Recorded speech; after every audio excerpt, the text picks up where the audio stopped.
Bom, já estamos aqui com a sessão sendo gravada, né? E hoje é o dia 22 de março de 2022. Essa é a sessão de julgamento da primeira Câmara Julgadora do Tribunal de Impostos e Taxas.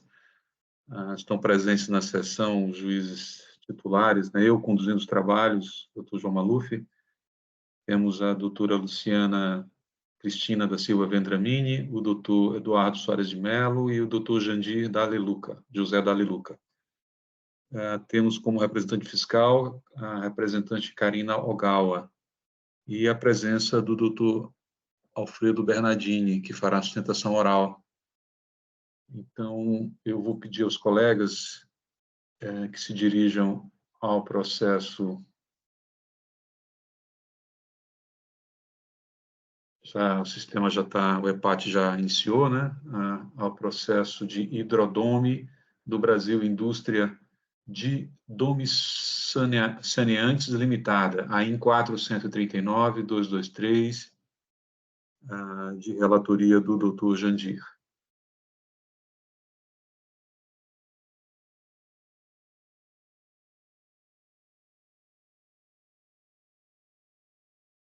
O seu voto já se encontra no sistema, né, doutor Jandir? Então, o doutor poderia, quando quiser, iniciar o relatório e passar a palavra em seguida para o patrono, por favor. Pois não, doutor João. Eu vou fazer, então, uma breve síntese do relatório e já a seguir a gente passa a palavra para o doutor Alfredo para ele sustentar oralmente.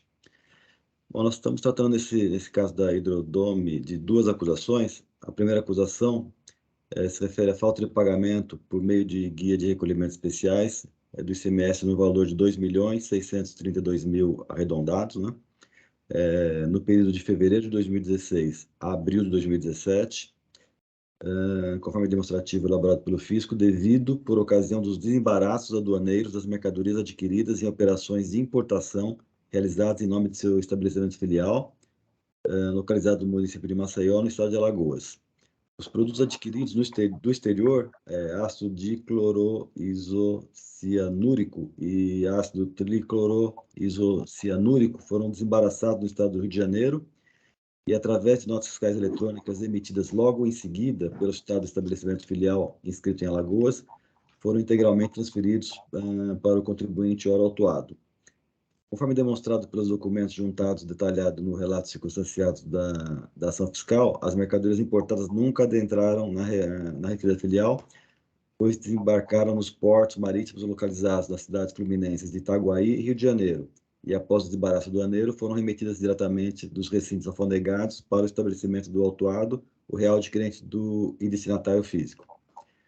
Com essa primeira acusação, a segunda acusação acreditou-se devidamente de ICMS, no valor de 1.637.000 arredondados, no mesmo período, né, de fevereiro de 2016 a fevereiro de 2017, conforme demonstrativo, em decorrência de escriturações nos livros registros de entradas dos montantes de impostos destacados em notas fiscais eletrônicas emitidas por seu estabelecimento filial, localizado no município de Maceió, estado de Alagoas, relativas a supostas operações de transferências interestaduais de mercadorias importadas do exterior.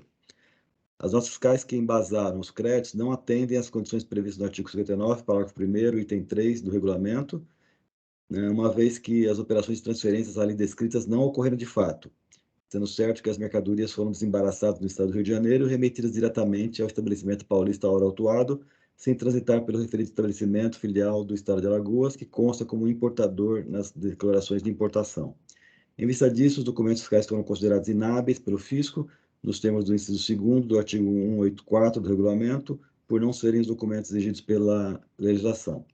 Ressalto que o autuado deveria ter emitido as notas fiscais de entradas e efetuado os recolhimentos dos valores de ICMS devidos ao Estado de São Paulo nas importações para fazer juros aos créditos do imposto.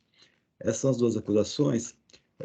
De relevante, nós temos também que a douta representação fiscal determinou a realização de diligência, logo após o recurso ordinário, para que o autor do se manifestasse sobre a alegação relativa a erro de tipificação da penalidade relativa ao item 1.1 do auto, que supostamente deveria ter sido enquadrada, né, na linha E, segundo a recorrente, né, e não na linha L, conforme constou do auto de infração, do inciso 1º do artigo 85 da Lei 6374 de 89.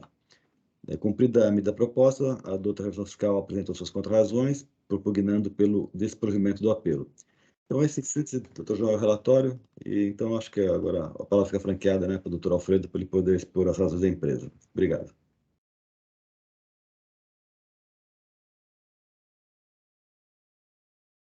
Doutor Alfredo, fique à vontade. Ok. Bom dia a todos.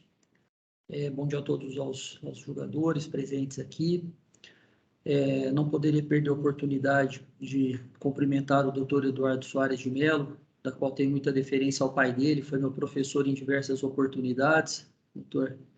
E é sempre muito bom, ao ler aqui Soares de Mello, lembro das aulas do seu pai e queria cumprimentá-lo.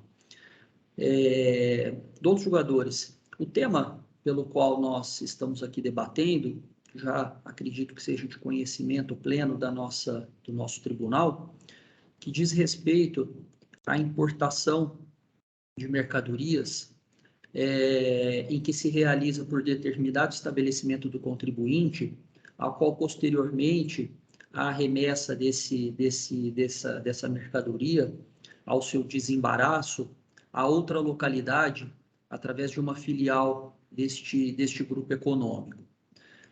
Pois bem, a presente sustentação oral não será tão extensa, mas focará em algumas questões importantes. Primeiro, no que diz respeito que esse tema fora enfrentado pelo Supremo Tribunal Federal e, através da fixação do tema 520 do Supremo, ficou expressamente reconhecido, abre aspas, o sujeito ativo da obrigação tributária de CMS incidente sobre mercadoria importada é o Estado-membro no qual está domiciliado ou estabelecido o destinatário legal da operação que deu a causa à circulação de mercadoria. Ou seja, ele diz expressamente na decisão e no lead case analisado pelo Supremo Tribunal Federal que nós estamos falando que o contribuinte é o destinatário legal desta mercadoria em que fora importada. Partindo da premissa de todo esse julgamento e de todo esse embasamento jurídico realizado pelo Supremo Tribunal Federal, no caso específico, nós tivemos o cuidado de muito bem explanar em nosso recurso duas questões muito importantes que vêm sendo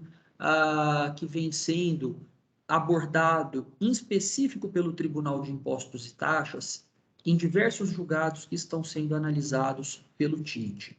Pois bem, importante, antes de falarmos principalmente de dois aspectos que o TIT que as câmaras julgadoras vêm analisando, que recentemente, curto espaço de tempo agora, tivemos o último julgamento da segunda Câmara Julgadora, em que foi o recurso ordinário 413.36.768, em que houve o reconhecimento aí favorável ao contribuinte em relação a esse tema. E tanto nesse julgado como em outros julgados do nosso egrégio tribunal, duas questões são muito importantes que estão sendo analisadas, que é a prova dos autos que demonstram que essa filial ela é realmente a destinatária jurídica das mercadorias e não a outra empresa, que no caso a matriz, que se situa no estado de São Paulo. Então, primeiro, consta dentro do processo essa prova material de que realmente essa filial que recebeu, que está sendo aí imputada, ela é destinatária. E segundo, existem provas ou inexistem provas de simulação ou fraude em que possam derrubar a prevalência da decisão do Supremo Tribunal Federal? Pois bem, no caso em voga, nós estamos trazendo aqui um farto material probatório que demonstra realmente que a filial alagoana do nosso cliente Hidrodome, ela fora realmente a destinatária jurídica dessas mercadorias, conforme preceitua a decisão do Supremo Tribunal Federal.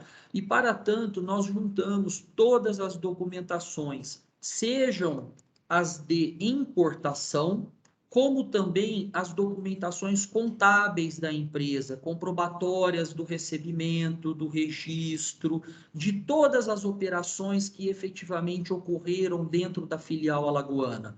Portanto, entendemos que cumprimos esse requisito primordial da comprovação de que realmente houve e há nos autos provas que demonstram que a filial alagoana ela é efetivamente a destinatária jurídica, para que haja um liame ou um nexo de causalidade para a aplicabilidade da decisão do Supremo Tribunal Federal. E também, em contrapartida, a demonstração da inexistência desse binômio, né, da prova da demonstração e a inexistência da prova da simulação, para que a gente consiga fazer esse binômio que não há uma simulação ou uma fraude contra o fisco paulista e que tudo tenha sido feito dentro da legalidade e nas normas vigentes, nós trouxemos toda a documentação contábil fiscal comprobatória que a importação se deu dentro dos termos da lei e das normas vigentes do direito de importação, direito tributário, e todos os registros nos livros contábeis fiscais da empresa. Portanto, senhores, com esse binômio, nós entendemos pela plena aplicabilidade da Suprema Corte quanto ao tema e rogamos pelo provimento do presente recurso para que seja reconhecida a legalidade das operações do nosso cliente. Agradeço a atenção. Muito obrigado, doutor Alfredo. Doutor Jandir? Pois não, doutor João. Eu vou então passar a leitura do voto. Eu inicio tratando das preliminares de aplicação do entendimento do STF, né, do tema 520 da repercussão geral e da nulidade do auto de infração. Preliminarmente, requer a recorrente a aplicação do entendimento exarado pelo Supremo Tribunal Federal no tema 520 da repercussão geral, em que se declarou parcialmente a inconstitucionalidade do artigo 11, 1d da Lei Complementar 87 de 96, que deve ser necessariamente dotado pelas autoridades e tribunais administrativos, conforme preceituam os artigos 15 e 927 do CPC, bem como seja aplicada a conclusão já adotada pelo Tribunal de Impostos e Taxas no julgamento do auto de infração de final 853-6, até mesmo para a manutenção coesa da jurisprudência da Corte e garantindo segurança aos contribuintes. Também, preliminarmente, sustenta a recorrente a nulidade da auto-infração por infringência ao artigo 11 e aos incisos 3 e 4 do artigo 34, todos da Lei 13457 de 2009, sendo medida de rigor o cancelamento da cobrança em virtude do enquadramento legal equivocado das multas punitivas aplicadas. Tais alegações recursais se confundem com o mérito com eles serão examinadas. A outra preliminar, prejudicial de mérito, que foi abordada pela recorrente, trata da nulidade da adesão recorrida. Nesse quesito, alega a recorrente que o órgão julgador de primeira instância deixou de apreciar tópico integrante de sua impugnação administrativa imprescindível para o deslinde do feito, consistente na aplicação ao caso do precedente estabelecido pelo STF, objeto do tema 520 da repercussão geral. A Corte Suprema, ao julgar o recurso extraordinário com agravo número 665134, fixou, por unanimidade, a seguinte tese de repercussão geral, tema 520. A tese é a seguinte: o sujeito ativo da obrigação tributária de ICMS incidente sobre mercadoria importada é o Estado-membro no qual está domiciliado ou estabelecido o destinatário legal da operação que deu causa à circulação da mercadoria com a transferência de domínio. Quanto a este ponto, lê-se nos itens 22 e 23 da decisão recorrida. No item 22, o réu destinatário, tanto físico quanto legal ou jurídico, não é o estabelecimento cujo CNPJ consta das declarações de importação, filial de Alagoas, e sim a autuada, sediada na cidade de Bariri, São Paulo. Não há que se falar, portanto, em circulação jurídica ou transferência de domínio, pois o que houve, na verdade, foram importações realizadas diretamente pela autuada, que engendrou uma simulação para evitar o pagamento do ICMS devido ao Estado de Direito, São Paulo, e ainda para apropriar-se de crédito de imposto de forma espúria através de transferências interestaduais fictícias.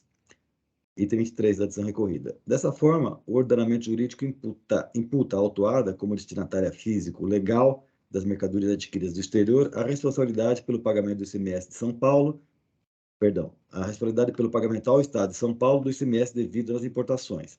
A Constituição Federal de 88 disciplina, seu artigo 155, inciso 2, parágrafo 2º, inciso 9, letra A, que o ICMS incidente sobre a entrada de bem ou mercadoria importada do exterior caberá ao Estado onde estiver situado o estabelecimento destinatário. Prosseguindo no voto. Bem se vê, pois, que, ainda que de forma concisa, que a decisão de piso manifestou entendimento de que, no caso dos autos, a recorrente se revestiu da qualidade real destinatária, tanto física como jurídica e legal, das mercadorias importadas. Desse modo, muito embora não tenha feito referência expressa ao enunciado do tema 520 da repercussão geral, abordado na impugnação de folhas 1362 e 1404, a respeitável decisão Guerrara tratou da matéria de forma suficientemente clara no sentido de afastar a argumentação recursal, não configurando, assim, nulidade a ser proclamada. Bom, próximo tópico, já avançando no mérito do recurso. Cuidam os autos do inconformismo da autuada com as exigências formuladas no auto de infração exordial, via do qual é acusada de deixar de pagar ao Estado de São Paulo, por meio de guia de recolhimentos especiais, o ICMS incidente sobre operações de importação de mercadorias do exterior no período de fevereiro de 2016 a abril de 2017, realizadas em nome de seu estabelecimento filial localizado no estado de Alagoas, tendo as mercadorias sido desembaraçadas no estado do Rio de Janeiro, item 1 do auto, bem como descreditar indevidamente os valores destacados como o ICMS das notas fiscais eletrônicas emitidas logo em seguida pelo estabelecimento filial, relativas às transferências das mercadorias importadas para o estabelecimento autuado, o item 2 do auto. Como bem destacado nas ações recursais, a matéria foi recentemente pacificada pelo STF a julgar, com repercussão geral reconhecida, o recurso extraordinário com agravo 665-134 de Minas Gerais e acordo cimentado. Vou, com a permissão dos senhores, não ler a menta, porque já é de conhecimento de todos, né? É um tema já conhecido. Então, passando para o item seguinte do voto. Como visto, pela tese fixada, são os destinatários legais das operações, em cada hipótese de importação, as seguintes pessoas jurídicas. 2 pontos. A. Na importação por conta própria, a destinatária econômica coincide com a jurídica, uma vez que a importadora utiliza a mercadoria em sua cadeia produtiva. Prosseguindo.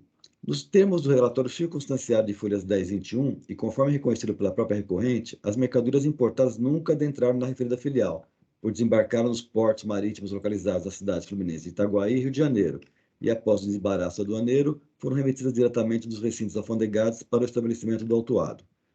Portanto, ao contrário do estabelecido pela tese fixada no tema 520 da repercussão geral, a mercadoria importada não foi utilizada na cadeia produtiva do estabelecimento formalmente importador, de modo a não se amaldar a aventada modalidade de importação por conta própria. De mais a mais, verifica-se nos contratos de câmbio juntados às folhas, aqui eu menciono diversas folhas, né? Que o estabelecimento autuado foi o responsável pelo pagamento das mercadorias importadas, corroborando a sua condição de destinatário legal das mercadorias. Conseguintemente, ao contrário do que sustenta o apelo, é exatamente a partir da decisão azarada pela Corte Suprema ao fixar a tese do tema 520 da repercussão geral, de onde se extraem os elementos e fundamentos aptos a validar a acusação de falta de recolhimento do ICMS decorrente de operação de importação que teve por destinatário legal e físico o estabelecimento paulista.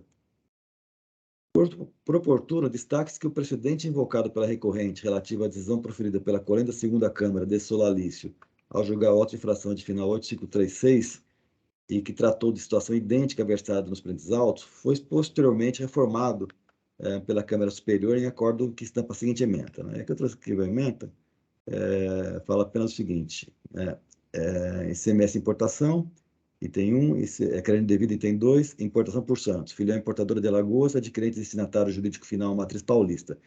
Sujeição ativa local da aquisição, São Paulo, indevido crédito por não pagamento do ICMS importação. Recurso da Fazenda, conhecido e provido, né? Provimento.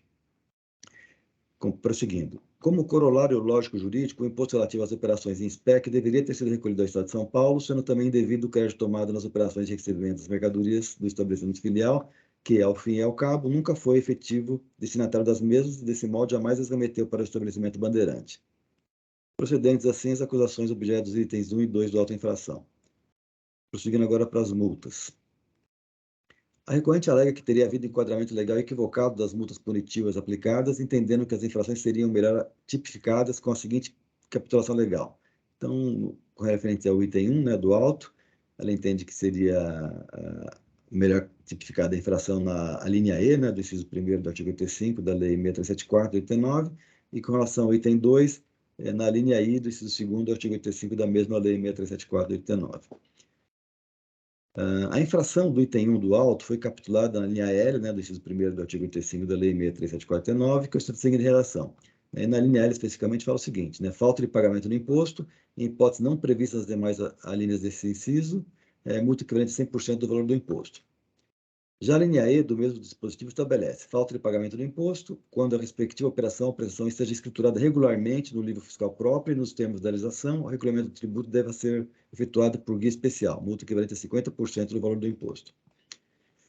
Contudo, como bem anotado pelo autor do feito no atendimento da diligência de folhas 1731 e 1733, a recorrente, abre aspas, e agora citando, né, a informação prestada pelo autor do feito, né?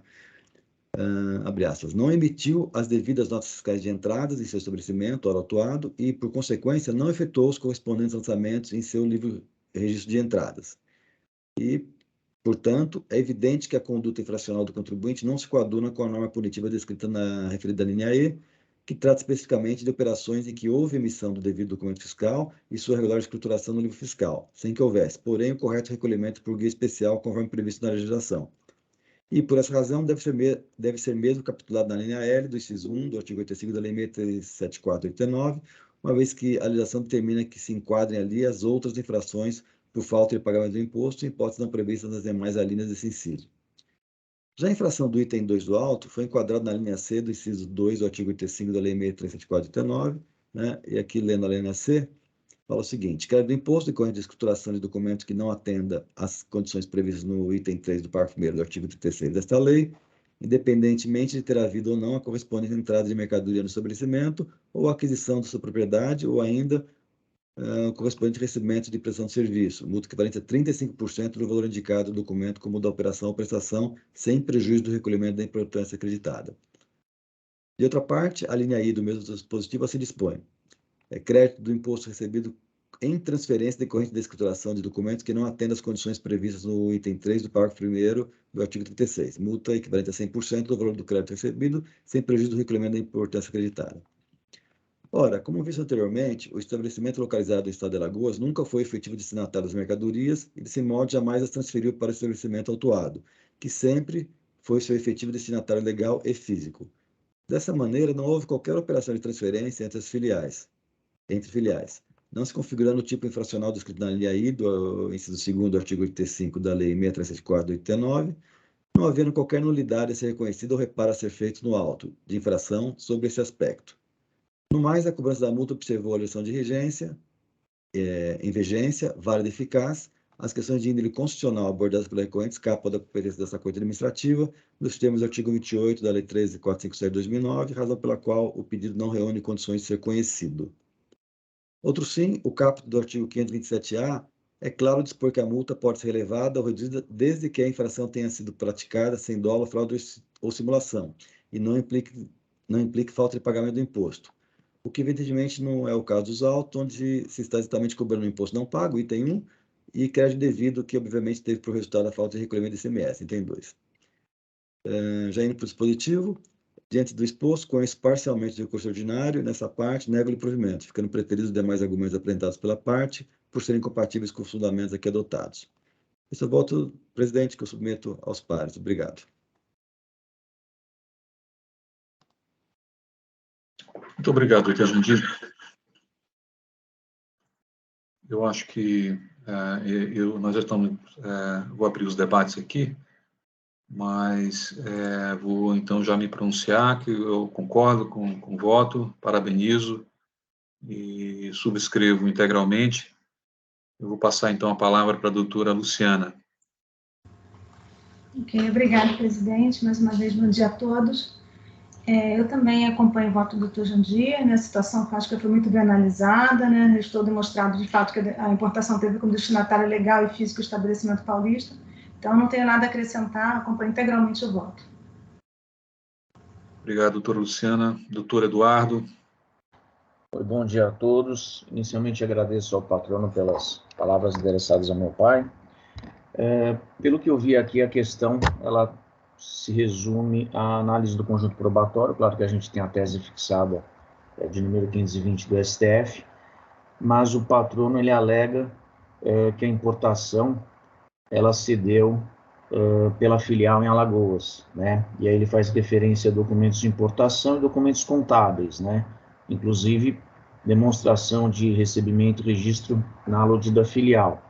Agora, o relator, e aí se o doutor Jandir puder confirmar, pauta a sua decisão, em razão da análise desses elementos documentais, nos contratos de câmbio e no fato da situação fática do desembarque nos municípios de Itaguaí e Rio de Janeiro. Então, você, relator, se pauta nessa circunstância fático-jurídica para reconhecer que houve uma remessa direta para São Paulo, né, depois do desembarque no Rio, ou seja, não teria havido aí qualquer participação da filial em Alagoas, né? Eu acho que, em suma, é essa a razão da decisão do mérito, né, da questão de fundo, do item 1.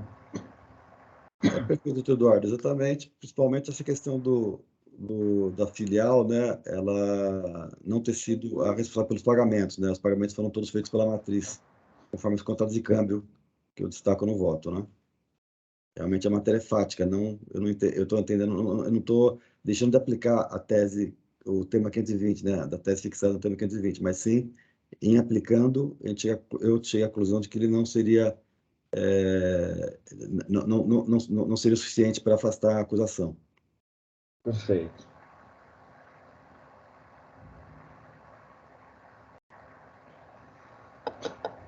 Bom, doutor Eduardo, já então encerrou a Sim. sua manifestação. Doutora Karina, alguma observação?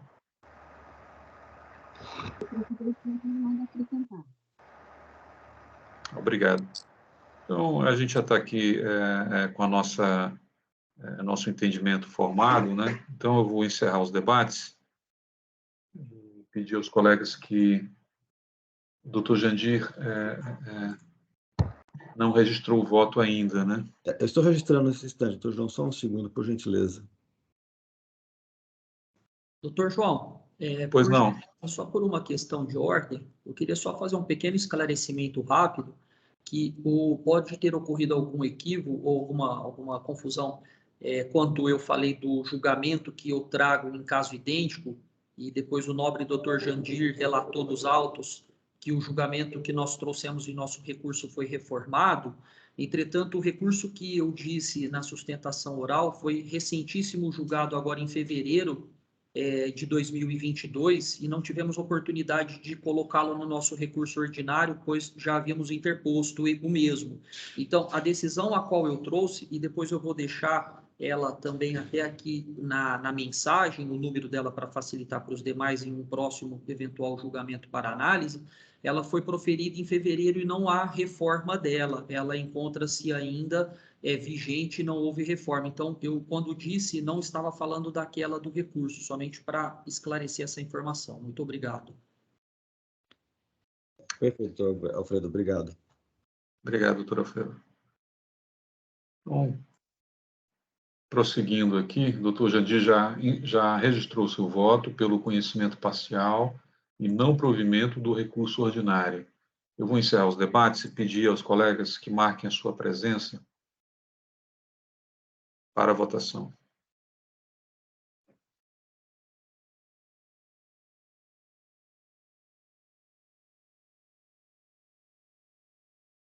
Iniciando a votação.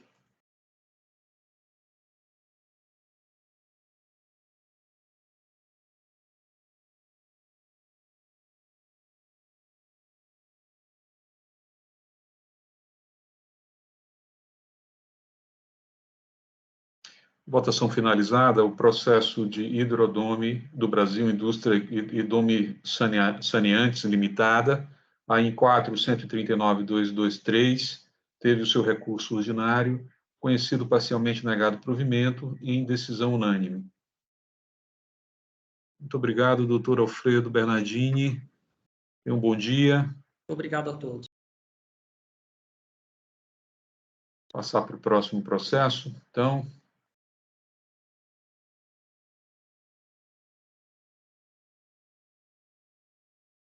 Na nossa pauta eletrônica, o processo seguinte é o processo de SGH Brasil, Comércio de Óculos Limitada, a em 4.114.665, patrono não se encontra presente, relatoria da doutora Luciana. É um recurso de ofício. Doutora Luciana, fique à vontade. Queria só avisar o doutor Eduardo que o próximo processo será da sua relatoria e ele já se encontra em condições de edição de voto, relatório. Eu acabei de ver, já estou editando. Obrigado, presidente. Acabei de reparar.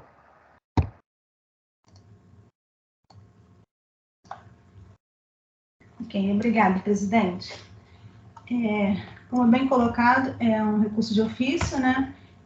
A decisão monocrática deu parcial provimento à defesa apresentada pelo contribuinte. Eu já vou passar diretamente ao voto, né? A conduta infracional relatada no presente auto de infração é a falta de pagamento de imposto decorrente de diferença apurada entre o total destacado em notas fiscais emitidas a título de diferencial de alíquota de FAO e o declarado nas GIAs no campo Outros Débitos, código 287.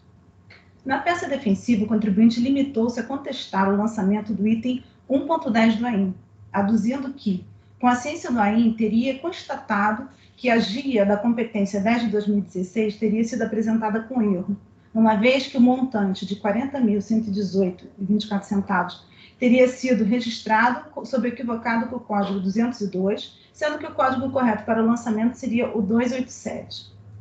Contudo, o autuado asseverou que, conforme estaria demonstrada a folha 793 e 795, teria procedido à substituição da GIA, de forma que o valor a ser exigido passaria a ser de R$ 25.725,73. A autoridade fiscal se manifestou à folha 806, acolhendo os argumentos do contribuinte quanto à necessidade de redução do valor do imposto exigido no item 1.10 do AIM, mas propugnando a manutenção dos demais itens. O órgão de julgamento de primeira instância, na esteira da manifestação do fisco em sede de diligência, promoveu a redução do débito fiscal objeto do subitem 1.10 do AIM, mantendo as demais exigências fiscais, que, aliás, sequer foram contestadas. A representação fiscal apresentou parecer no qual opinou pelo não provimento do apelo de ofício. E, embora notificado, o autuado não apresentou contrarrazões ao recurso de ofício, tampouco o recurso ordinário. De plano, há que se observar que a redução promovida pelo juízo de piso no débito fiscal objeto do item 1.10 não decorreu de irregularidades existentes no auto de infração, mas em razão da prova apresentada pelo autuado em sede de defesa.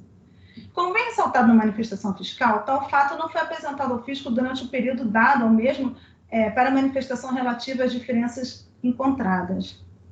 Aqui eu fiz um pequeno parágrafo adicional aqui, que eu falo que consta da folha 795, a GIA substitutiva da competência 10 de 2016, que ela foi enviada no dia 9 de 10 de 2018, ou seja, após a lavratura do AIM, que ocorreu em 3 de 9 de 2018. E faço uma ressalva, né? Ainda que a GIA substitutiva tenha ocorrido após o início da ação fiscal, a autoridade fiscal reconhece que o contribuinte efetuou a substituição da GIA.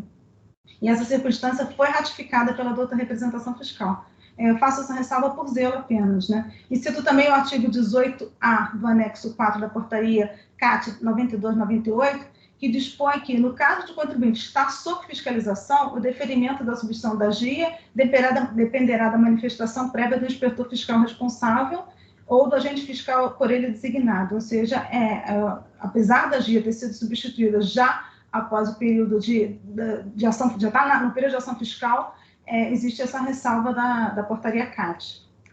Enfim, ainda que isso seja relevante para a solução da lide na fase em que se encontra, é certo que a redução promovida pelo juízo de piso no débito fiscal objeto do item 1.10 do AIM não decorreu de irregularidade existente no auto de infração, mas em razão da prova apresentada pelo autuado em sede de defesa, devendo restar consignado o equívoco do julgador monocrático ao consignar que, na verdade, o julgador abriu um prazo de devolução um prazo de 30 dias para pagamento do débito fiscal, considerando que haveria uma irregularidade no auto de infração, mas eu entendo que não se trata de irregularidade, porque se trata de uma prova que foi trazida depois, né? Na verdade, o pagamento foi feito após a lavratura do AIM, a substituição da GIA. Malgrado isso, é certo que as explicações apresentadas pelo contribuinte em sede de defesa no que tange o subitem 1.10 do AIM foram consideradas satisfatórias pela autoridade competente, pelo luxo julgador monocrático e pela douta representação fiscal.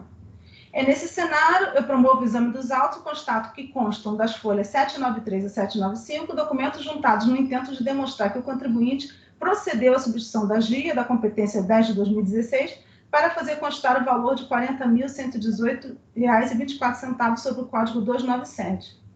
Diante disso, estribado no reconhecimento pelo fisco de que efetivamente houve a retificação da GIA da competência 10 de 2016, concluo que a diferença entre o total do imposto destacado nas notas fiscais emitidos a título de diferencial de alíquota e o total desse mês declarado nas GIAs, campo outros débitos, Código 287, objeto do item 1.10 do AIM, reduziu-se a R$ 25.725,73.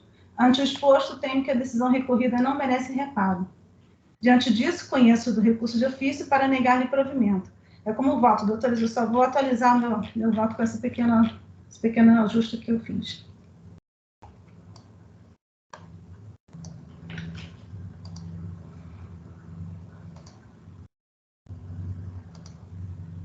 Muito bem, obrigado, doutora Luciana. Está muito clara, né, a questão. Essa questão da devolução de prazo para pagamento com desconto, ela já se exauriu, né, pelo tempo, né? Exato, exatamente. Eu só fiz uma ressalva quanto a isso, mas não é irrelevante nesse momento. Nessa fase processual, é totalmente irrelevante. É só mesmo por zelo. Perfeito, obrigado. Vou acompanhá-la integralmente. Parabéns pelo voto, pela análise. E vou passar, então, a palavra para o doutor Eduardo Soares de Mello. Doutor Eduardo. Também acompanho a relatora, presidente. Obrigado, doutor Eduardo. Doutor Jandir. Com a relatora, doutor João. Obrigado, doutor Jandir. Doutora Karina, alguma observação? Nada a acrescentar, senhor presidente. Muito obrigado. Vamos aguardar a doutora Luciana fazer a alteração. Em seguida, já faremos a votação. O debate já foi realizado de uma forma bastante rápida, no caso que não suscita muita discussão, né? Mas... Ok, presidente, já fiz a atualização. Pois não, então a doutora Luciana já registrou seu voto, pelo conhecimento do recurso de ofício, porém não provimento. Então eu vou encerrar os debates, pedir aos colegas que marquem a sua presença, verificando o quórum.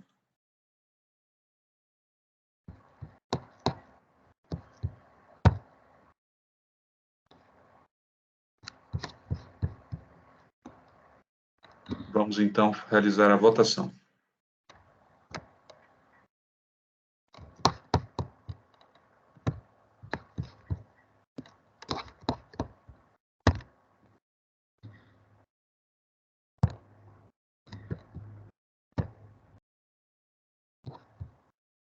Votação finalizada. O processo de SGH Brasil Comércio de Óculos Limitada, AIM 4, 114.665, teve o seu recurso de ofício conhecido, porém negado provimento.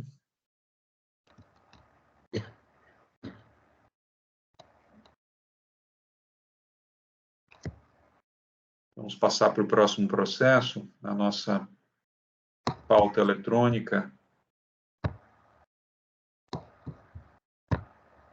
É o processo de SPS Suprimentos para siderurgia limitada, AIM 4, 132.803. Relatoria do doutor Eduardo. Eduardo, fique à vontade, assim que puder e que desejar, pode iniciar a leitura do seu relatório de voto. Obrigado. Obrigado, presidente. Então, eu vou ler meu voto já após a transcrição da acusação fiscal. Tá?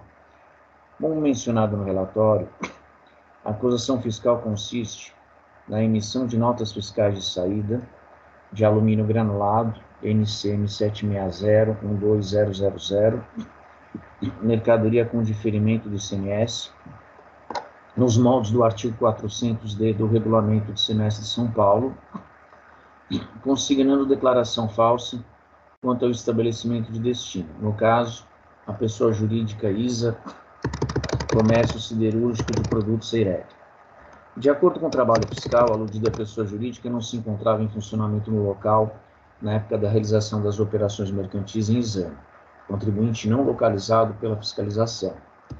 Em virtude da ausência de demonstração da efetividade das operações mercantis por parte da recorrente, houve a lavratura do auto, com cobrança do imposto, tendo em vista a interrupção de diferimento de ICMS nos termos do artigo 428, inciso 3º do regulamento. Em decisão proferida em 5 de março de 2021, as folhas 96 a 98, a DTJ de São Paulo, Unidade de Julgamento de São Paulo, se pautou no estatuído no artigo 29, inciso 1º da Lei Estadual 13.457/2009, para indeferir o processamento da petição da recorrente, de folhas 88 a 94, por intempestividade da mesma. Houve, então, recurso ordinário contra razões. Em sessão de julgamento realizada em 11 de novembro de 2021, as folhas 123 a 126, acolhendo a 6ª Câmara Julgadora deste egrégio tribunal, converteu o julgamento em diligência, de sorte que a recorrente demonstrasse com provas a alegada impossibilidade de apresentação de defesa em tempo hábil. Como consequência, a recorrente apresentou a petição de folhas 137 a 140, reiterando os argumentos feitos nas anteriores peças de defesa.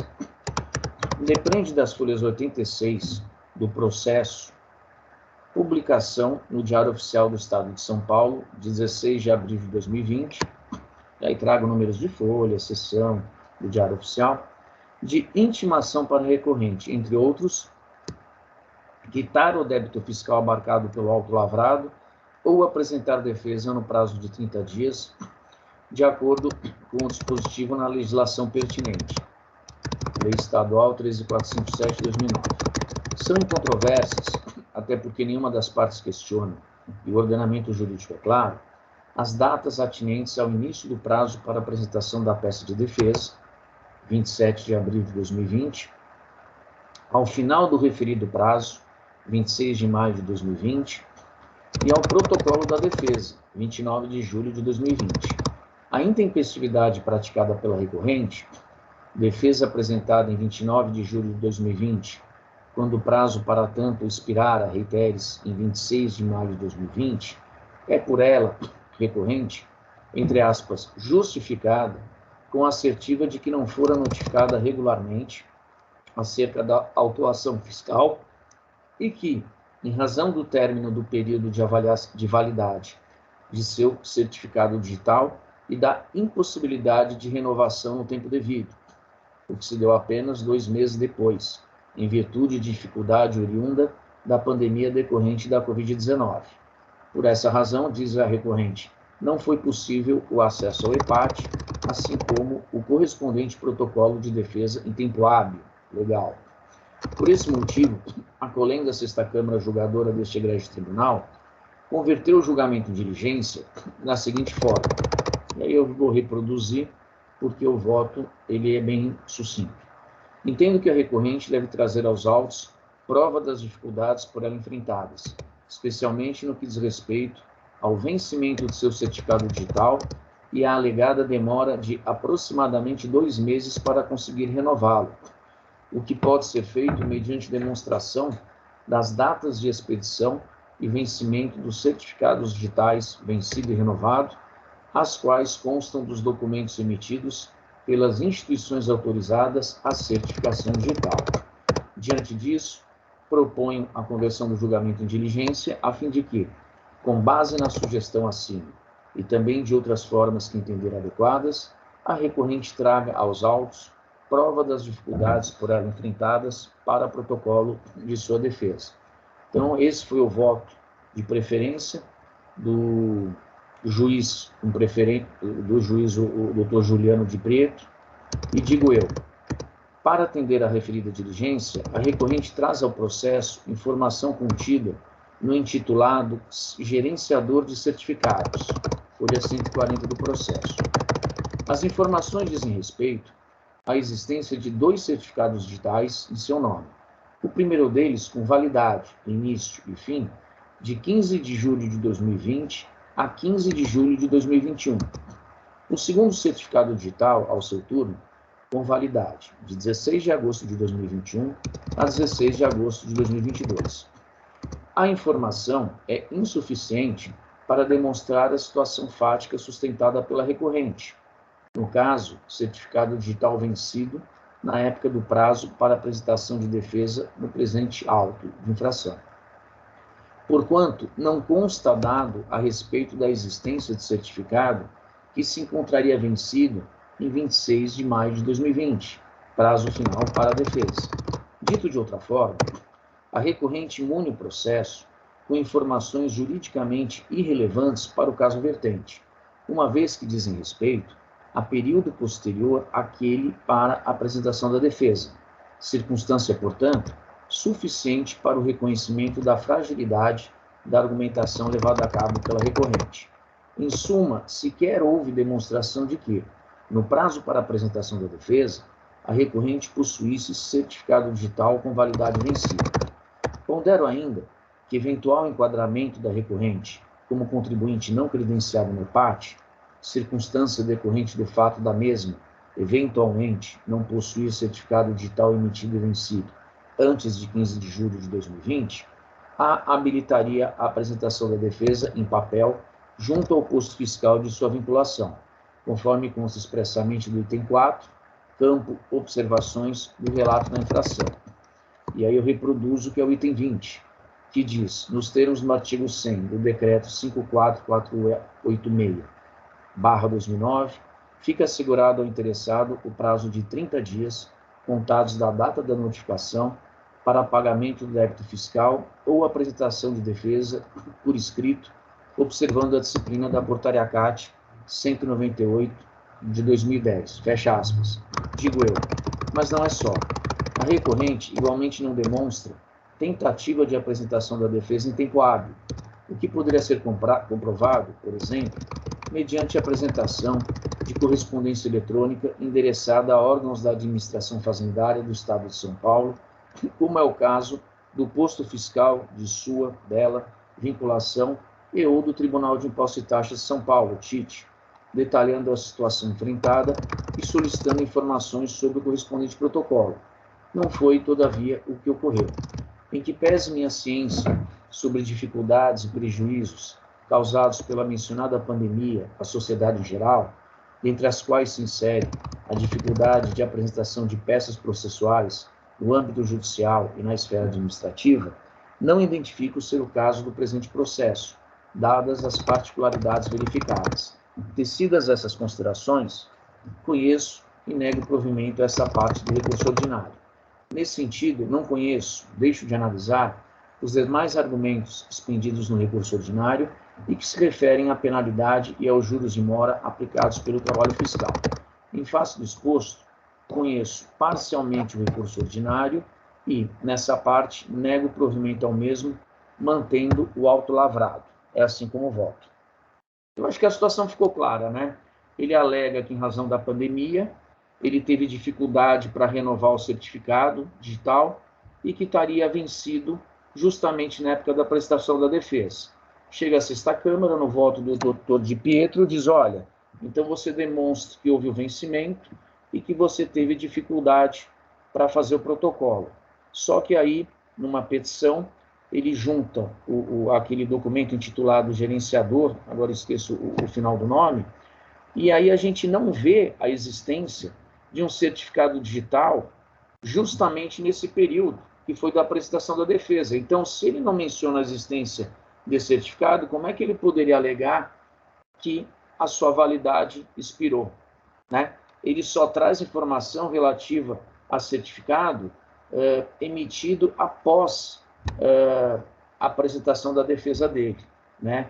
E ainda que assim o fosse, me parece que falta demonstrar também a dificuldade. Então, quando você não consegue o protocolo, você tenta pessoalmente, você tenta fazê-lo na forma de papel, você envia e-mail, né, para alguma autoridade administrativa.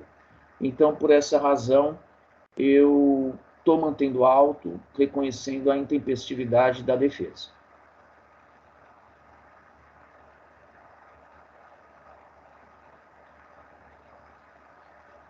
Muito obrigado, doutor Eduardo. Parabéns pelo voto. Eu, apenas para incrementar aí a análise da prova, que foi muito bem feita pelo doutor, né? Eu vejo que esse documento aí que o doutor analisou, e eu tive a oportunidade de dar uma olhada no processo antes, né? Ele, que se encontra as folhas 140, ele é um print da tela de um navegador na internet, né? Firefox, né? Que o contribuinte deve acessar, tentar acessar, enfim, qualquer serviço aí que necessite de certificado digital, enfim. E ele deve acessar através desse navegador. E esse print tem 2 certificados digitais que são posteriores à data em que supostamente ele teria tido dificuldade para apresentar a defesa, né? Então, realmente, o doutor tem toda a razão, porque aí, inclusive, o que foi objeto da diligência feita pela Câmara, a Câmara anterior, né, é pedir para que o contribuinte demonstrasse a existência de certificado vencido, né? Então, era necessário que o contribuinte demonstrasse que havia um certificado antes da apresentação da defesa, antes do prazo de apresentação da defesa, e que esse certificado se encontrava vencido. Foi exatamente isso que a Câmara determinou. E aí ele traz esse print mostrando certificados posteriores, né? O certificado mais antigo aqui é de 15 de julho de 2020, então é posterior já havia se encerrado aí o prazo para apresentação da defesa. Então, realmente, há uma falta, né, de cumprimento da diligência, ou seja, de apresentação da prova necessária, né, para demonstrar que realmente o que ela alega é verídico, né, que havia um certificado vencido e que ele teve dificuldade de renová-lo por conta da pandemia. Então, meus parabéns, doutor Eduardo, boa análise. Não é tão fácil assim, né, quanto parece, né? Vou acompanhá-lo integralmente. Doutora Luciana. Doutor Eduardo. Não, eu só ia fazer um pequeno comentário. O voto é simples, mas para encontrar isso às vezes demora, como tantos outros votos que a gente faz, né? Parece que é uma coisa até simplória, mas você dá uma penada quando você descobre que tem alguma coisinha aí por trás, às vezes, né? É isso. E, sem dúvida, o doutor, enfim, eu conheço, né, sei que o doutor é sensível a essas questões, né, de problemas que podem realmente acontecer e, obviamente, não se furtaria de reconhecer, né, o direito do contribuinte caso ele tivesse sido demonstrado. Então, eu fico bastante seguro em relação a isso. Vou passar a palavra à doutora Luciana. Ok, obrigada, presidente. Parabéns ao doutor Eduardo. Realmente o voto foi muito bem lançado, muito bem detalhado. Eu tenho 2 pontos a levantar. Que na sessão de julgamento anterior, eu relatei um processo bem similar a esse, na verdade era do mesmo contribuinte, né?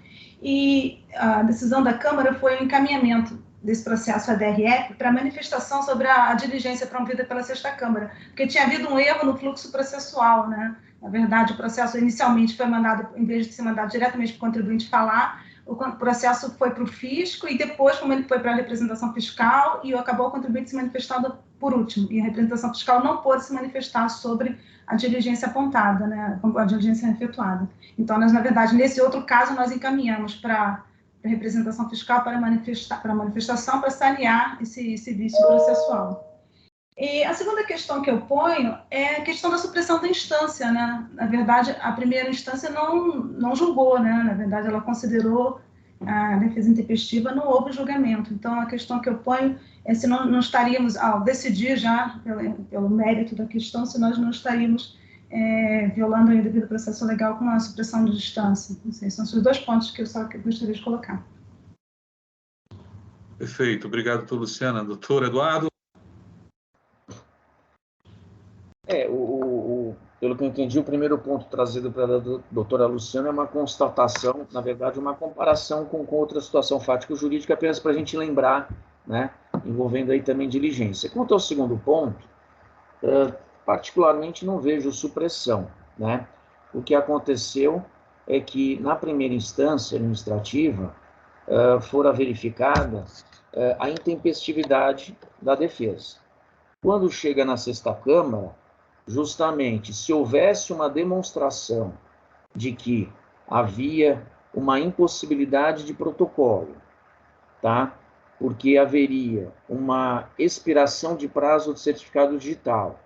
E aí, para mim, também seria necessário, parece que não ficou isso no voto da sexta Câmara, mas uma demonstração de que o contribuinte teve dificuldade para protocolar, tá? Então, não bastaria, expirou a validade, tá, daí ele deixou morrer, pandemia. Não, mas também eu não ia pedir uma prova tão robusta para demonstrar que ele tentou e não conseguiu protocolar, mas um mínimo.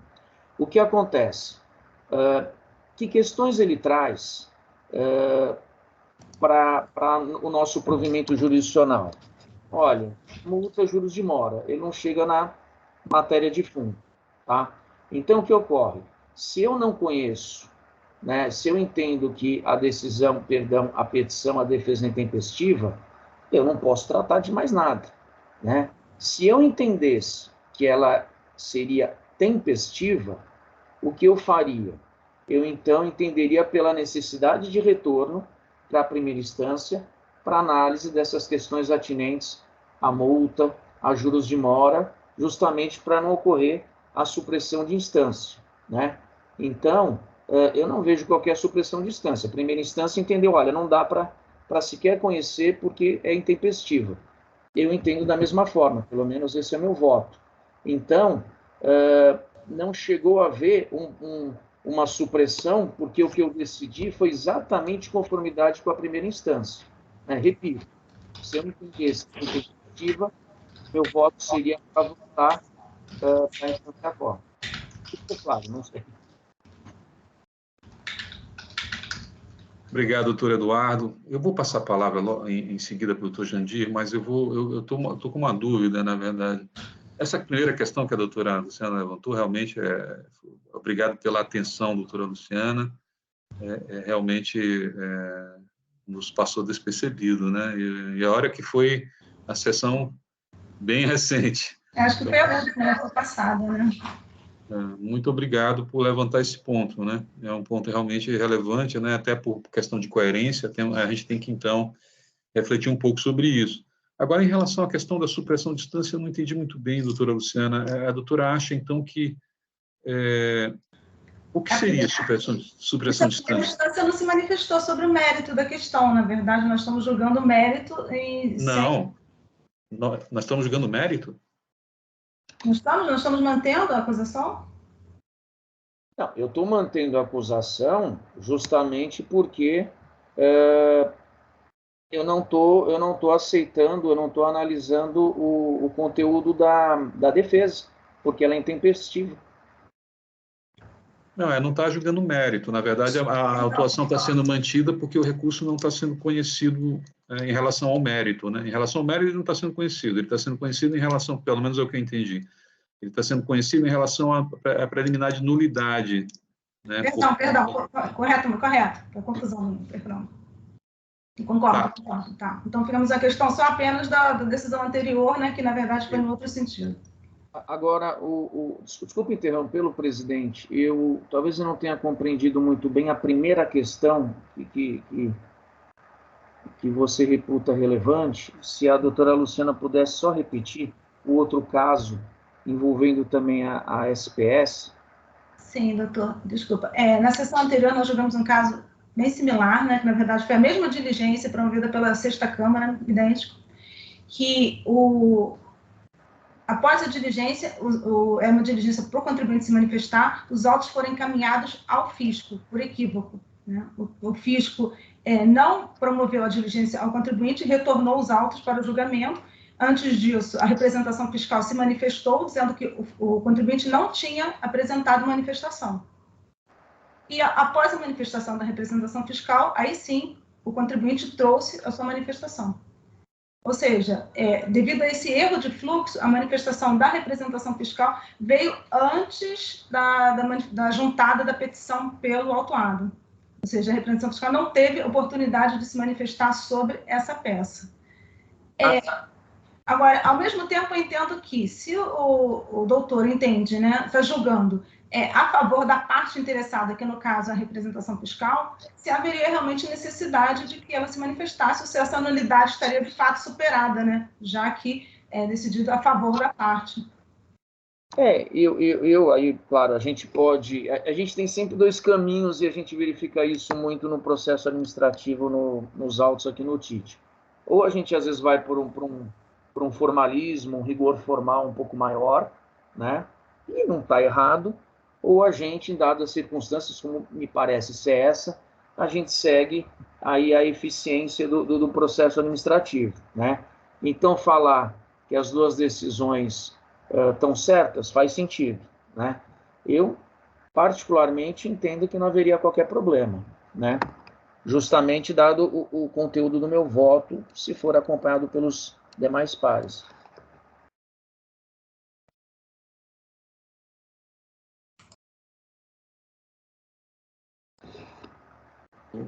Peço desculpas ao doutor Jandir, né? As coisas foram evoluindo aí, e dúvidas, e, enfim.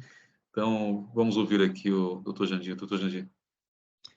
Não, pois não, doutor João. Essa altura realmente não há muito a ser dito, né? Todas as observações aí foram bem feitas pelo doutor, bem apresentadas no voto do doutor Eduardo, bem observadas pelo senhor mesmo e pela doutora Luciana, né?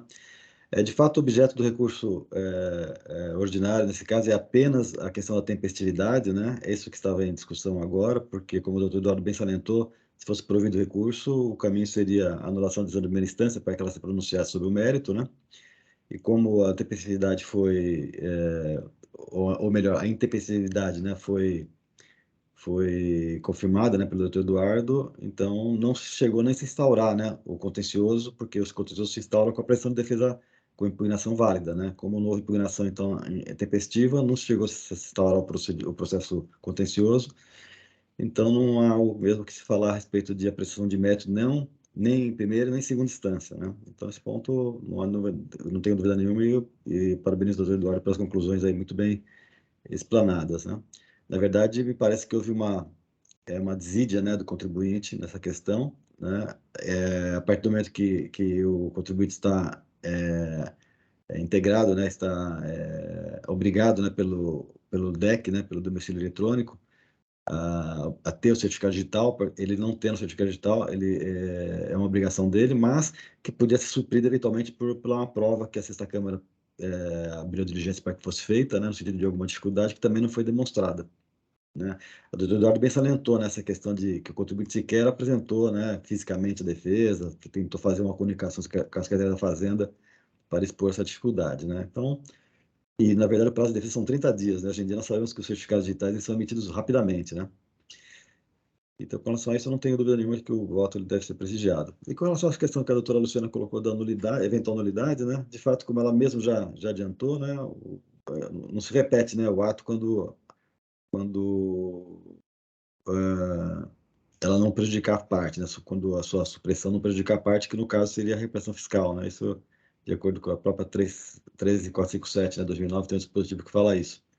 Então, não há muito mais a acrescentar, só repetindo o que já foi dito, e, por fazer isso tudo, eu acompanho integralmente a volta do Dr. Eduardo. Obrigado.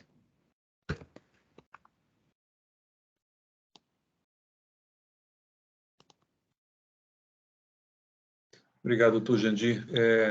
E o doutor Jandir não estava na sessão anterior, né? E eu e o doutor Eduardo acompanhamos a doutora Luciana, né, no voto pela conversão em diligência.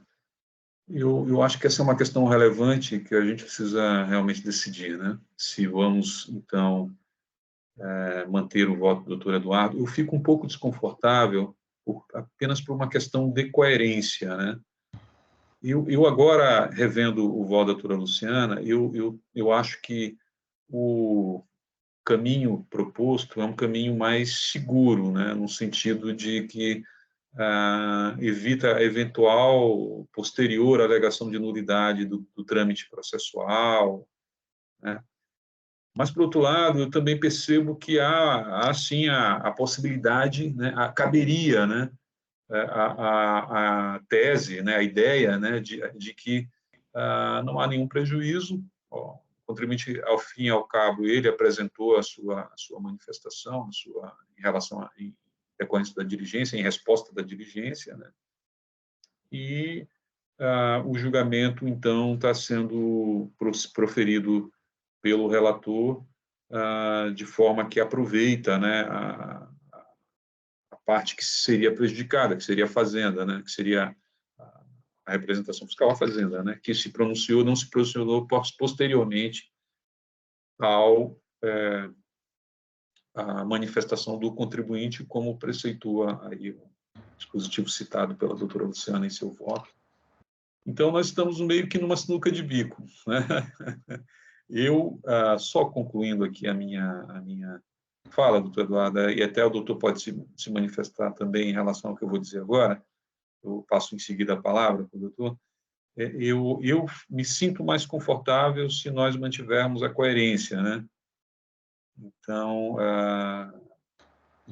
como já foi feito um voto pela diligência, numa situação idêntica, né, eu me sentiria mais confortável se a gente refizesse, né, e mandasse em diligência e retornasse posteriormente para julgamento, né.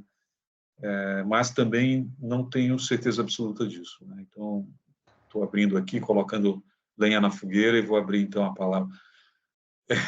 O doutor Eduardo, em algum momento, me disse que ele não diria que esse caso era um caso fácil. Está vendo, doutor Eduardo? Não adianta. Não é o fato de dizer ou não, né? Se é fácil ou se não é. 3 comentários rápidos. O primeiro, se o presidente colocou lenha na fogueira, o presidente é que vai apagar. Tá? Depois, eu só falo que é fácil nos bastidores, em box, não mais em sessão de julgamento. E aí, embora eu tenha participado dessa sessão de julgamento, a gente faz tantas outras coisas que, quando o voto é simples, né, como foi esse outro da SPC, que era para voltar, para atender a diligência, para se manifestar sobre o cumprimento da diligência, a gente acaba esquecendo. Mas eu pergunto uma coisa para a doutora Luciana, porque eu não me recordo. Esse outro caso da SPC é, de fato, uma situação idêntica? Ou seja, assim como esse, houve um incumprimento à diligência, ou melhor, como é que eu posso colocar? Nesse auto de infração de agora, não teria prejuízo para a parte, né? No caso, para a representação fiscal. É exatamente essa situação que foi vislumbrada no outro processo, ou seja, precisaria se manifestar, mas a manifestação que foi dada para o fisco, né, ela vindo a ocorrer, ela vai ser concordando, é mais ou menos isso. Não sei se eu fui claro, porque nesse caso, a gente sabe o resultado da manifestação. A representação fiscal não vai falar em sentido contrário, quer dizer, não vai acontecer nada de diferente. O efeito imagino eu, que vai ser o mesmo, nós encerrarmos o julgamento aqui, né? Ou a gente propor uma conversão em diligência e retornar. É exatamente a mesma situação do outro processo, embora, ainda que o seja, eu não vejo problema algum em decidir. Sim, doutor Eduardo, é o mesmo caso, é a mesma Câmara, acho que as datas coincidem, são exatamente o mesmo caso.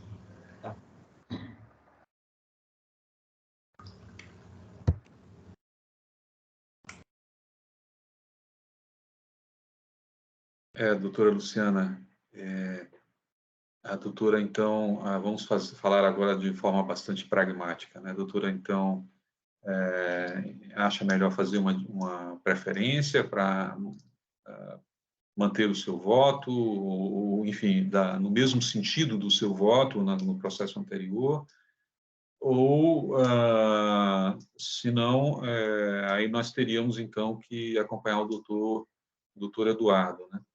E se a doutora fizer uma preferência, então, teremos que ver, eu e o doutor Eduardo, o que faremos, né? Provavelmente acompanharia a doutora Luciana. Eu acho que, para manter realmente uma coerência com o meu voto anterior, eu faço essa preferência, eu faço rapidinho, porque senão ficam decisões dissonantes, né? Por um lado, eu entendo que há necessidade de diligência, por outro, eu entenderia que não haveria. Eu acho que é necessário mesmo que eu faça essa preferência. A Câmara decide em cima disso, né? Teria as duas opções realmente para poder decidir. Perfeito. Obrigado. Acho que é a melhor forma de proceder. Pois não, doutor Jandir? Eu realmente não estive na sessão que houve-se outro caso, né? Esse caso que seria paradigma para nós aqui, né? Mas me parece que fazer uma diligência na situação em que nós vamos julgar a favor, nós estamos discutindo um voto que seria a favor da repressão fiscal, né? E alegando uma suposta nulidade por conta de uma falta de manifestação da própria repressão fiscal, eu acho que isso acaba sendo uma situação que é até inconstitucional no que se refere ao princípio que garante, né, a celeridade, né, da tramitação dos processos judiciais e administrativos, né, razoável duração do processo, celeridade, os princípios da eficiência administrativa, né. Então, me parece que isso não seria... e até a própria lei aqui, 3457, ela é bem clara, né, quando ela fala que a nulidade, né, não vai ser declarada quando puder-se decidir o mérito a favor da parte que aproveite, né, sua decretação, o órgão de julgamento não a pronunciará nem mandará repetir o ato ou suprir-lhe a falta, né, desde que tenha havido manifestação do interessado da representação fiscal sobre o mérito. Nesse caso, eu não sei nem se seria o caso de abrir a palavra até para a própria representação fiscal, se ela não sequer, nesse processo atual, se ela não se posiciona, inclusive renunciando a esse suposto direito, né, porque me parece que abrir nesse momento, uma diligência para suprir uma falta que não vai prejudicar nem nada a parte, é muito ineficiente, né? É muito assim, sem propósito, eu vejo, né? Pois eu diria, eu entendo. Eu acho que esse é o ponto, né? Realmente, nós estamos aqui colocando em confronto duas questões. Uma, a questão da celeridade, né? E, inclusive, a própria lei determina que a gente não pronunciará a nulidade enfim, se não prejudica nenhuma das partes. E, por outro lado, nós temos uma circunstância que é a questão da coerência da Câmara, né? Então, realmente, o doutor tem razão. Eu acho que esse ponto é o ponto que está em confronto. Eu estou dando peso maior para a questão da coerência, né, do voto que já foi proferido, e que eu acho que ele não prejudica, não causa nulidade no processo, né? O fato de converter em diligência não causa nulidade, né? Eu estou falando em constitucionalidade, mas aí já foge um pouco do escopo. Eu vou até me reservar o direito aqui de não tocar nesse assunto, né? Da inconstitucionalidade.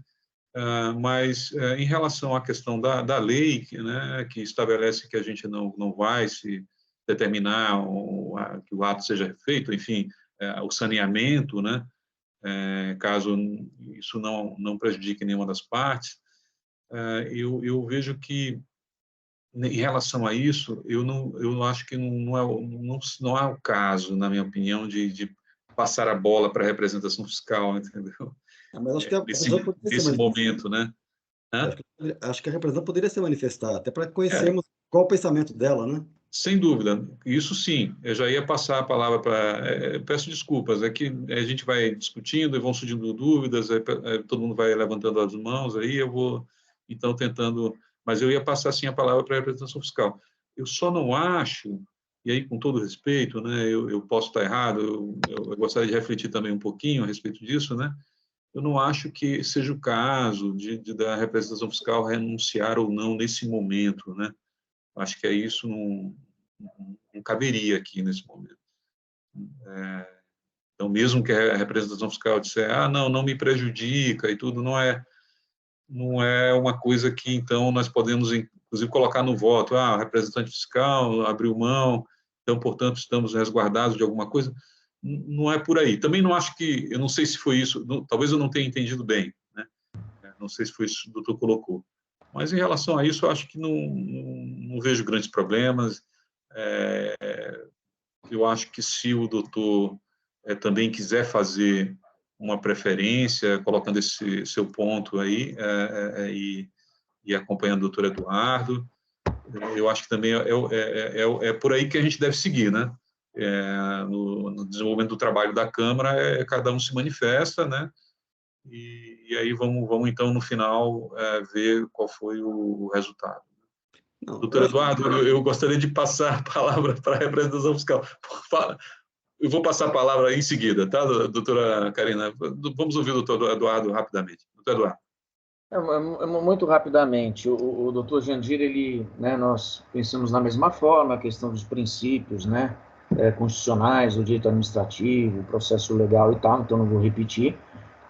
Acho muito interessante a colocação dele de uma manifestação da representação fiscal, né, em razão da presença no julgamento justamente por isso, e pelo assunto, ao mesmo tempo que tem levantado controvérsia, ser simples, né? Ou a gente segue um caminho, ou segue outro. O meu posicionamento, né, data vênia, a postura adotada pela doutora Luciana, é em manter o meu voto, né? E claro que ela se sente mais confortável puxando uma preferência, porque ela foi relatora no outro caso e se manifestou. Agora, e aí, né, com todo respeito, eu entendo que, por mais que a discussão ela seja levantada pela comparação ao outro julgado contra esse mesmo contribuinte, o que acredito que deva constar, havendo um voto de preferência, é a razão pela qual deve ser convertido em diligência, né? Me parece que o foco, embora a nossa discussão em debates seja, teve um outro processo, não. É deixar bem claro por que tem que haver a conversão do julgamento em diligência, né? Nesse caso concreto. Entendeu? É isso. Perfeito. Obrigado, doutor Eduardo. Doutora Karina. Senhor presidente, em nome da eficiência do processo administrativo, nós concordamos com o voto do doutor Eduardo, em que pese que houve um erro de fluxo no EPAT e o prazo da DRF ela se encerrou antes da autuada. Em que pese isso, em nome da eficiência, eu concordo com o voto do doutor Eduardo. Perfeito, doutora Karina. Esse é um outro ponto que a doutora colocou muito bem, né? Ao olhar o trâmite aqui processual, eu acho que, não sei se houve um erro no EPAT, não sei se foi isso, né? Eu acho que talvez pode ser que tenha acontecido o seguinte: o processo foi encaminhado para a origem para que ela intimasse o contribuinte. E a origem entendeu que o contribuinte já estava intimado uma vez que a decisão foi publicada. Então, eu vendo os dois processos agora, me lembrando do voto da doutora Luciana, na sessão anterior eu havia entendido que a doutora tinha toda a razão, e eu continuo entendendo que sim, a doutora Luciana tinha toda a razão. Na verdade, houve um equívoco aí de entendimento por parte da fiscalização, da origem, que mandou o processo de volta. Eu acho que ela entendeu, a origem entendeu, que uma vez que a decisão anterior tivesse sido publicada, já estaria intimado o contribuinte a apresentar, né? E o EPAT, ele envia o processo, como é uma diligência, né? Ele envia o processo para notificação, né? Então, vamos ver aqui o voto anterior aqui, eu vou entrar no voto anterior do doutor Juliano, acho que é o doutor Juliano, né? Enfim, é a sexta Câmara. Ao final, o voto do doutor Dilo, né? Inicial, aí depois o doutor Juliano pede vista, e e determina, diante disso, propõe a conversão do julgamento de diligência.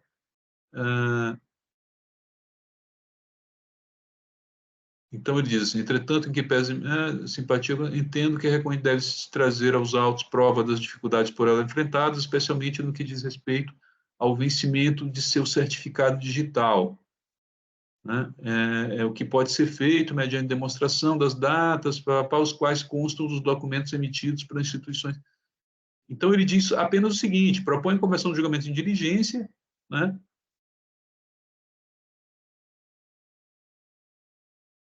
Com base na sugestão acima, a fim de que a recorrente traga aos autos prova. Então, não há uma determinação expressa no voto de que a fiscalização faça a intimação do contribuinte, né? Mas, como a doutora Luciana bem colocou no voto dela, a legislação, no artigo 72, né, da Lei 13.457, inciso 4, não, na verdade, aqui é a manifestação da representação em diligência, né? Mas, nos termos do artigo 78, parágrafo 3º, a doutora Luciana não transcreveu aqui o artigo 78, parágrafo 3º, mas, enfim, o fato é que, desculpa eu estar me alongando em relação a isso, né? Mas é como a doutora Karina colocou, se manifestou, né, dizendo que houve um problema do EPAT, porque em seguida, eu não vejo que houve problema do EPAT, né? Eu acho que houve aqui uma dificuldade por conta da forma como foi colocada no voto, né, a questão, e um entendimento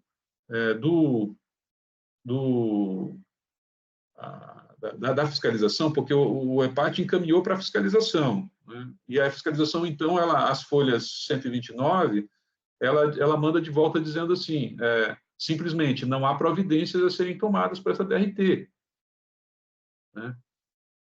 Então, quem intima o contribuinte, né? O contribuinte já está intimado com a decisão, ou é necessário encaminhar para que alguém intime o contribuinte, né? Então, realmente, eu acho que aí o que ficou foi essa discussão, essa dúvida, né? Para mim está claro que a fiscalização, o EPAT encaminhou para a fiscalização, intimar o contribuinte, né? E aí está claro, então, que a fiscalização entendeu que o contribuinte que não havia nada que fazer, que não era por conta do voto, enfim, no voto não havia determinado que a fiscalização intimasse o contribuinte. Enfim. Tudo isso eu estou presumindo com base no que eu estou lendo e na minha experiência a respeito do assunto, né? Mas pode ser tudo balela, né? Posso estar equivocado. Mas o fato é que a conclusão de toda essa circunstância é que nós temos aqui, então, uma manifestação do contribuinte posterior, né? Ele mesmo veio aos autos, né? Já em prazo, deixa eu ver, não sei nem se foi após o prazo de 30 dias da decisão, então tem várias questões postas aqui, né? Que ficam para ser analisadas, né? Então, não é um caso fácil, né? Então, assim, eu cada vez mais me convenço, desculpa me alongar, mas cada vez mais me convenço que eu acho que talvez seja o caso realmente mesmo de nós mantermos essa diligência para que a representação fiscal se manifeste, né? Porque aí seria o fato da gente estar julgando diferente, casos idênticos, seria mais uma questão posta nesses autos, né? Que realmente acho que não ficaria bem para essa Câmara, né? Essa é a minha opinião, tá? Alguém gostaria de se manifestar? Doutora Luciana, doutor Eduardo, doutora Karina, né? Porque já que eu fiz doutor Jandir. Eu gostaria de falar, doutor João, só uma observação. Pois não.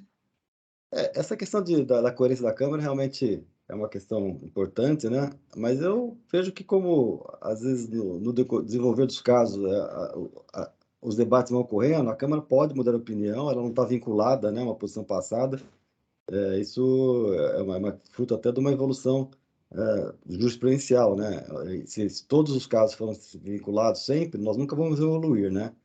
Então, acho que por causa disso não seria motivo suficiente para manter a decisão, mas seria motivo se nós entendemos que, de fato, a decisão anterior ela tem fundamento e deve ser mantida pelos seus próprios méritos, né? E, além disso, eu vejo que também nós estamos aqui tratando do processo, né? Eu sempre lembro das aulas de direito processual, né? Eu lembro acho que eu não lembro o nome exatamente do, do autor da frase, mas que o processo ele não é um fim em si mesmo, né? Na verdade, ele visa segurar um direito material, né? Tutelar o direito material. E que exatamente no caso nós não temos direito material tutelado, né? A partir do momento que a nulidade não existe, o processo ele perde a instrumentalidade do processo perde um pouco a finalidade nessa situação, né? Então nós estamos sendo, eu acho que um pouco formalistas demais, né? Sempre em detrimento daquilo que que eu já abordei, que o senhor também já contestou, mas da eficiência e da celeridade, né? Mas feitas essas observações, eu insisto que eu vou acompanhar, então. Não acho necessidade de fazer uma preferência por causa disso, mas eu vou acompanhar o doutor Eduardo no voto que ele apresentou. Obrigado. Perfeito, obrigado. Doutora Luciana, temos alguma atualização? Sim, presidente, já vou pedir a preferência aqui. Um outro ponto que eu queria colocar é que, na verdade, a decisão desse outro caso ainda não foi proferida, né? Na verdade, o julgador, né, para quem se for esse outro caso, pode decidir de forma diversa do doutor Eduardo, né? Pode entender que o contribuinte estaria correto, ou seja, pode discordar de algum novo elemento trazido pela representação, não sei, só esse ponto que eu queria levantar, porque, na verdade, esse caso ainda não está julgado, né?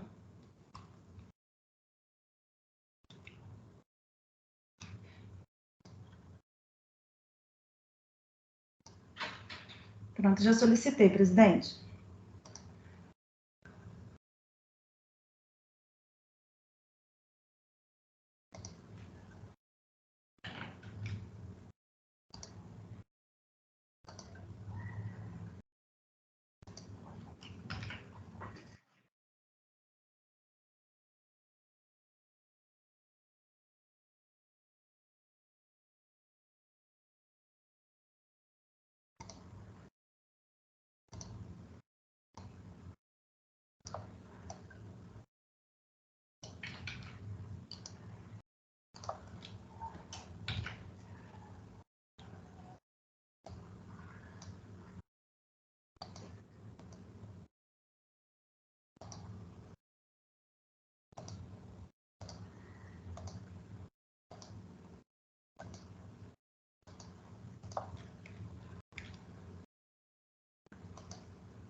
Ok, já está lançado.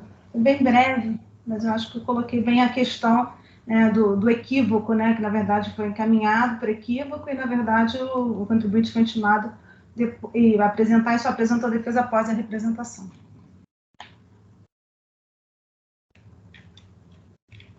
Realmente eu não sei como é que funciona o direcionamento da diligência no sistema, se existe uma opção de você mandar diretamente para o contribuinte ou se precisa passar pelo fisco. Realmente eu não sei como é que o EPAT processa isso, né? Mas, de qualquer forma, houve um problema no fluxo aí processual. Perfeito. Eu acho que também não vem muito ao caso esmiuçar essa questão agora, né? Vamos fazer eu vou votar com a doutora Luciana, e aí, obviamente, o processo vai sair em diligência, né? Então, é só por uma questão de saneamento, ele retorna, muito provavelmente vai retornar ainda nessa composição. A diligência, a prevenção é do relator, né? Então, retorna para o doutor Eduardo e aí a gente segue. O doutor Eduardo já vai estar com o voto pronto, né? Então, não vai ter grandes prejuízos. Então, eu vou encerrar aqui os debates, se me permitirem, né? Se não houver nenhuma questão a mais, e pedir aos colegas que marquem sua presença.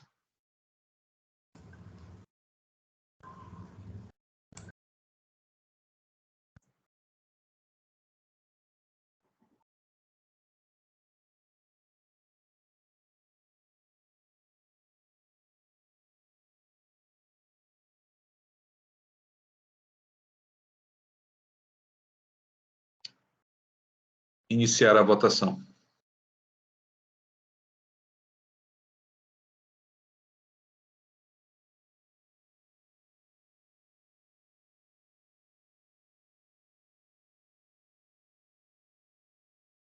Votação finalizada, o processo de SPS suprimento para siderurgia, a em 472.803, sai em diligência.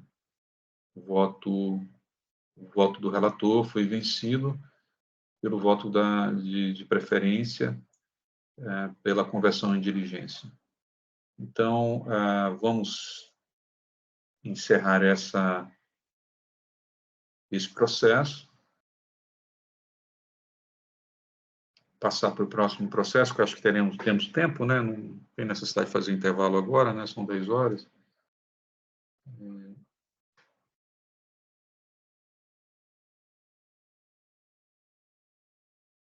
É um processo de minha relatoria. Eu estou só encerrando aqui.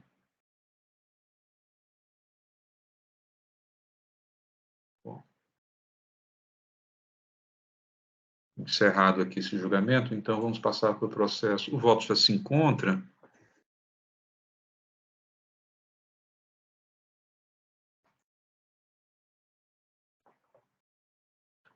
É o processo de Valadão, Indústria e Comércio de Massas, a em 441.230.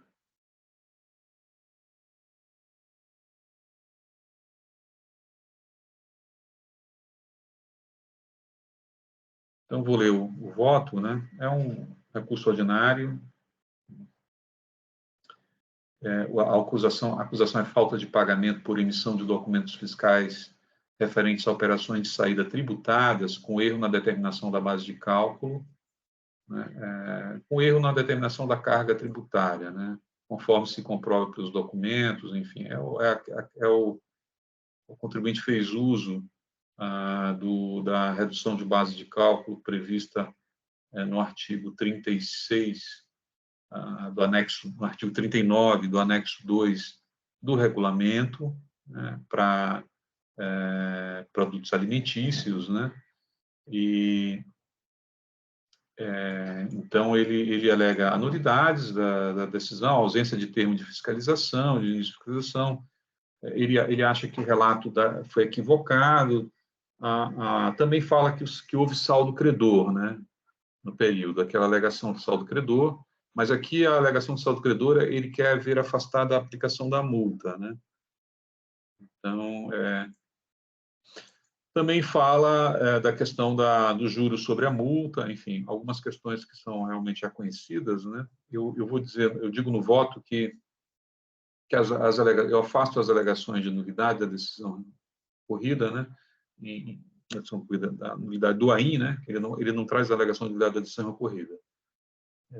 E a alegação de ausência de termo de início de fiscalização, eu entendo que houve apresentação regular da ordem de serviço fiscal, o contribuinte recebeu, o próprio artigo 196 do CTN, ele permite que seja lavrado o termo de início de fiscalização em separado.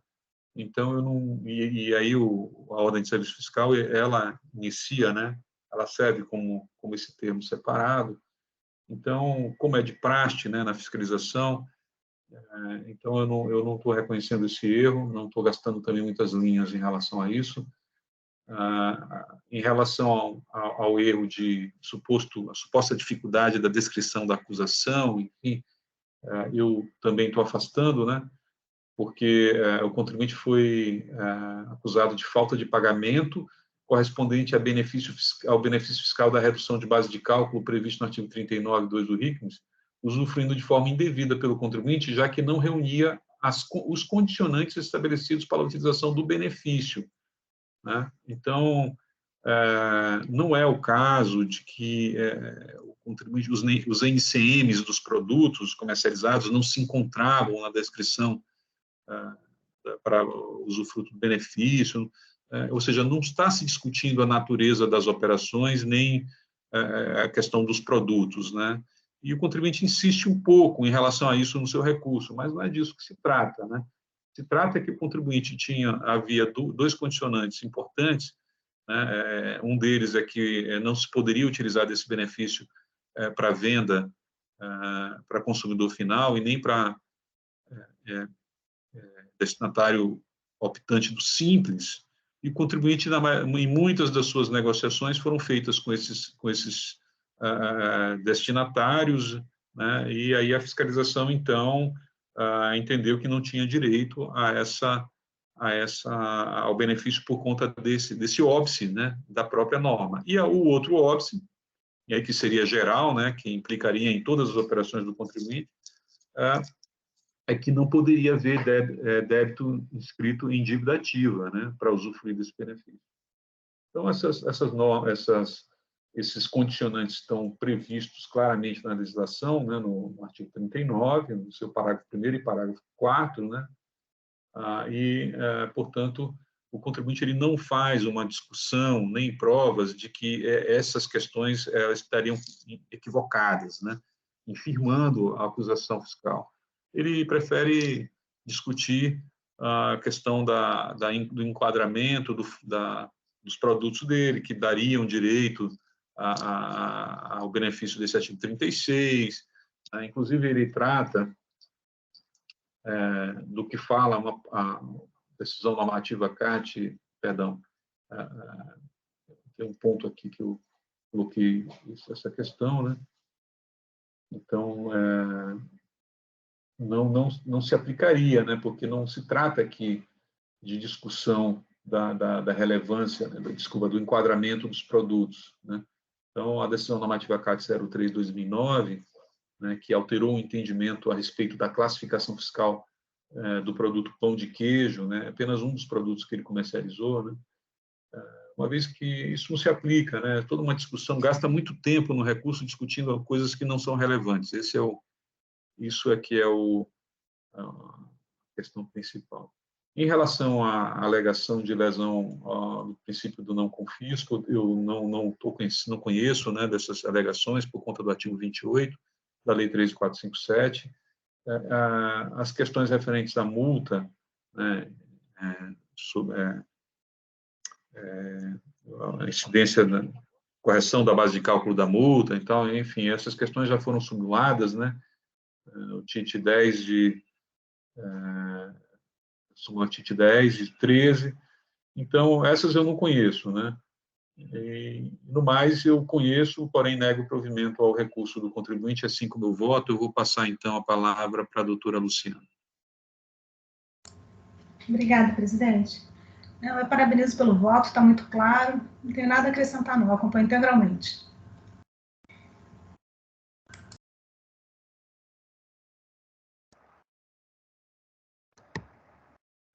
Obrigado, doutora Luciana. Doutor Eduardo. Acompanho o relator. Obrigado, doutor Eduardo. Doutor Jandir. Eu também acompanho, presidente. Obrigado. Doutora Karina, alguma observação? Não, senhor presidente. Muito obrigado. Então, vou encerrar o voto já está registrado, né, pelo conhecimento parcial e não provimento do recurso. Eu vou encerrar os debates e pedir para verificar o quórum.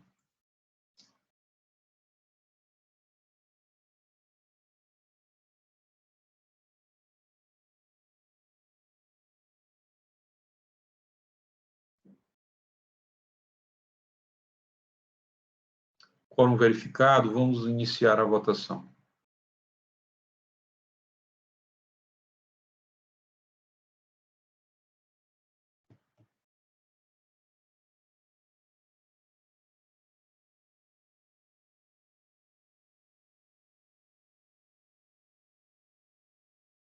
A votação finalizada, o processo de Valadão, Indústria e Comércio de Massas Eirélia, em 441.230, teve o seu recurso ordinário conhecido parcialmente e não provido.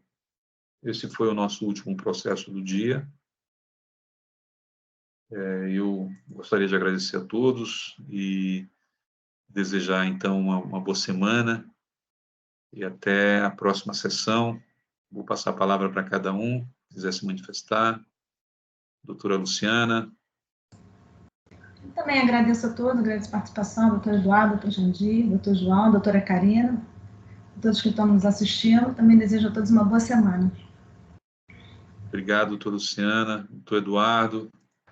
Uma ótima semana a todos, né? Mais uma vez agradeço aí o aprendizado com os votos, com os debates. Muito obrigado. Muito obrigado, doutor Eduardo. Doutor Jandir, vou passar a palavra para o senhor e já indago se há alguma notícia, alguma questão aí que algum dia, alguma comemoração, enfim. Por favor, faça o seu papel aqui na Câmara. Obrigado. Obrigado, João. Não, na verdade, o que nós temos de novidade hoje é que nós estamos realizando a primeira sessão, né, do outono de 2022, né? Que começou nesse domingo. Então, mais uma sessão rica em debates, né?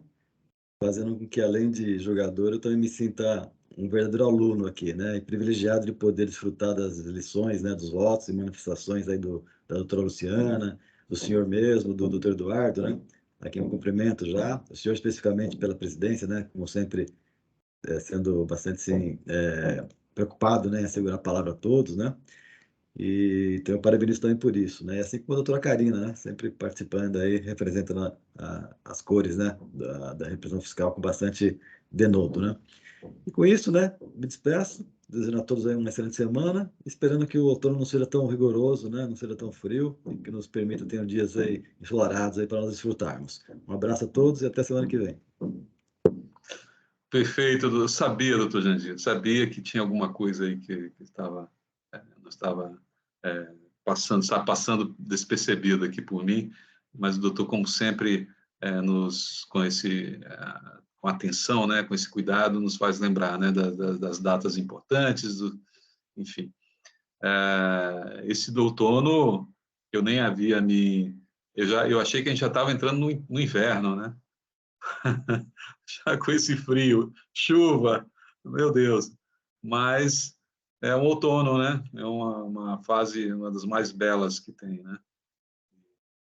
Vamos ver essas cidades aí floridas aí com as flores amarelas e vermelhas, né? E depois caindo, né? Formando aqueles tapetes maravilhosos. Mas então, muito obrigado pela lembrança, obrigado a todos pela semana. Doutora Karina. Eu agradeço a todos pela oportunidade de aprendizado e desejo uma boa semana. Obrigado, doutora Karina. Boa semana também. Essa foi a sessão de julgamento da primeira Câmara Julgadora do Tribunal de Impostos e Taxas, do dia 22 de março, né, de 2022. Muito obrigado, uma boa semana.